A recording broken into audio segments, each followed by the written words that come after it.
शासकीय दंत महाविद्यालय से बीडीएस की डिग्री लेने वाले डॉक्टर राजेश मिश्रा अब सीधी लोकसभा सीट से सांसद बन चुके हैं, जहां डॉक्टर मिश्रा की इस उपलब्धि पर उन्हें सम्मानित किया गया है। देखिए ये खास रिपोर्ट। मां अहिल्या मंच के बैनर तले बड़ी संख्या में महिलाएं कलेक्टर कार्यालय पहुंची थी, जहां महिलाओं ने विरोध प्रदर्शन कर घटना का विरोध व्यक्त किया है। महिलाओं ने कलेक्टर आशीष सिंह को केंद्रीय गृह मंत्री अमित शाह के नाम ज्ञापन सौंप सख्त कार्रवाई करने की मांग की है। इस दौरान सामाजिक कार्यकर्ता डॉक्टर माला सिंह ठाकुर, सविता अखंड, अनघा साठे, भारती कुशवाहा, श्रुति केलकर, शैलजा मिश्रा, आरती जायसवाल, वीना पेठणकर, स्वाति अखंड, डॉक्टर रजनी भंडारी, दीप्ति हाड़ा समेत बड़ी संख्या में महिलाएं मौजूद रहीं। पश्चिम बंगाल में अभी हमने उत्तरी दिनाजपुर का एक वीडियो देखा जिससे सभी का मन व्यथित है। लगातार बहनों पर होने वाले अत्याचार, उत्पीड़न और अमानवीय घटनाएं बढ़ती जा रही हैं। स्वाभाविक है वो हमारे देश का हिस्सा है, तो हम बहनें यहाँ पर भी उन विषयों को लेकर के आहत हैं। जिस तरीके से लगातार संदेश खाली हर गांव वहां बनता जा रहा है, उसके विरोध में आज यहां पर हम ज्ञापन देने के लिए एकत्रित हुए हैं। ऐसा ध्यान में आया है कि वहां का शासन प्रशासन मूक दर्शक बनकर के इस प्रकार की घटनाओं को समर्थन दे रहा है। वहां की जो माननीय मुख्यमंत्री हैं वो भी इस प्रकार की घटनाओं को प्रोत्साहन देने का काम कर रही, उन लोगों को बचाने का काम कर रही हैं। माननीय गृह मंत्री जी से हम आग्रह करते हैं कि केंद्रीय जांच समिति का गठन करके वहां जितनी भी घटनाएं हो रही हैं उसकी जांच की जाए, और जो बहनें वहाँ पर हैं उनको किस प्रकार से मानसिक रूप से सुरक्षित किया जा सकता है, कैसे उन बहनों का काउंसलिंग किया जा सकता है ताकि वो सामान्य जीवन जी सकें। इसके साथ ही कोई ना कोई एक ऐसा हेल्पलाइन नंबर भी होना चाहिए जिसके माध्यम से जो घटनाएं प्रकाश में नहीं आ रही हैं उसके माध्यम से वो घटनाएं सामने आएँ। इसके अलावा उन सभी बहनों के पुनर्वास की मांग हम सब ने की है।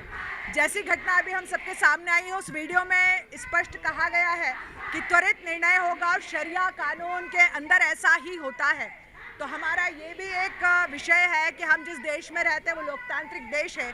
एक देश, एक विधान, एक संविधान और एक प्रधान। तो शरिया कानून कहाँ से आया, ये एक बहुत बड़ा विषय है। ज्ञापन सौंपने पहुंची अनघा साठे और भारती कुशवाहा ने बताया कि पश्चिम बंगाल में महिलाओं के खिलाफ अत्याचार लगातार बढ़ रहा है, जिसके खिलाफ सख्त एक्शन वहां की सरकार को लेना चाहिए। नहीं, जैसा कि अभी पहले की दीदी ने भी बोला कि हम ऐसा नहीं बोलेंगे कि कोई वर्ग विशेष के लिए टारगेट करके किया जा रहा है, परंतु हाँ, हम आज यहाँ पर जो एकत्रित हुए हैं वो जो महिला के साथ हुई घटना है, तो महिला तो हर जगह एक जैसी है।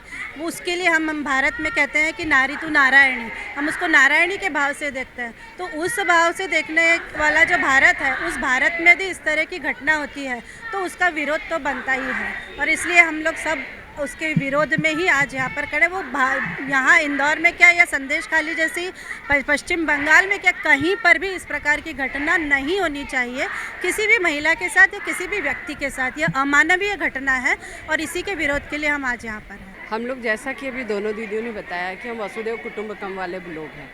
कहीं भी इस तरह की यदि घटना होती तो हम समानुभूति वाले लोग हैं, हमारे मन को पीड़ा होती है। महिला क्या, हम प्राणी मात्र के हितों की चिंता करने वाले लोग हैं। यदि देश में नहीं, विश्व के किसी भी क्षेत्र में यदि ऐसी कोई घटना होती है तो वो बहुत निंदनीय है। और हम सब यहाँ ये मांग करने आए हैं कि जिलाधीश महोदय के माध्यम से गृह मंत्री जी को यह संदेश दें कि वो ऐसी कोई केंद्रीय जांच समिति बनाए कि इस तरह की घटना दोबारा ना हो पाए, और जिसने भी ये किया है उसको कठोर से कठोर सजा दी जाए, क्योंकि यदि इस तरह होने लगा तो हमारे देश में तो अराजकता फैल जाएगी। कलेक्टर आशीष सिंह ने बताया कि महिला संगठन से मिले ज्ञापन को आगे पहुंचाया जाएगा। वही तो बोल रहा हूँ, हिंसा को लेकर महिला संगठन के द्वारा ज्ञापन दिया गया है, और वो ज्ञापन देखिए उसके बाद में हमारे द्वारा एक उच्च स्तरीय जांच समिति का गठन किया गया था। उच्च स्तरीय जांच समिति में न केवल वरिष्ठ IAS अधिकारी को रखा गया था बल्कि नीचे नहीं दबा रहे हो गया, आप नीचे ले ना, और जो हेड हैं और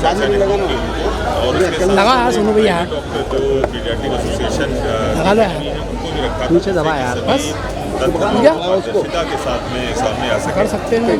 बस जांच प्रतिवेदन दिया है उसमें क्या कर रहा है, जिसमें कि रखरखाव से संबंधित समस्याएं भी हैं, और इसके अलावा एक मृत्यु को छुपाने का भी उसमें मामला सामने आया है।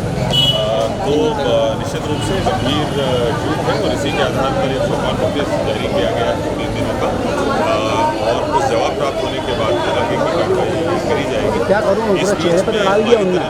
जितने भी बच्चे एडमिट हैं उनका विधिवत उपचार किया जा रहा है। कल से बच्चे आगे वाले ही नहीं शुरू हो गए हैं, 12 बच्चे जो डिस्चार्ज हुए हैं उनको हम एक शासकीय जो आश्रम है नरसिंहपुरा में वहाँ पे लेके गए हैं। आज भी 20 बच्चों को किया जाना है, डिस्चार्ज किया जाना है। हालांकि अभी भी कुछ बच्चों में संक्रमण देखा जा रहा है, इसलिए हमारी टीम वहाँ पर लगी हुई है। जो सैंपल्स लिए थे उसके आधार पर जो निकल कर आया है कि पानी के माध्यम से कॉलरा का संक्रमण है, जिससे कि मृत्यु और बच्चों को बीमार। कुल मिलाकर देखा जाए तो पश्चिम बंगाल में महिलाओं पर हो रहे अत्याचार की आंच अब मध्य प्रदेश तक पहुंच चुकी है, जहां इंदौर में महिलाओं ने घटना का विरोध करते हुए सख्त कार्रवाई की मांग की है। Bureau report MP news Indore.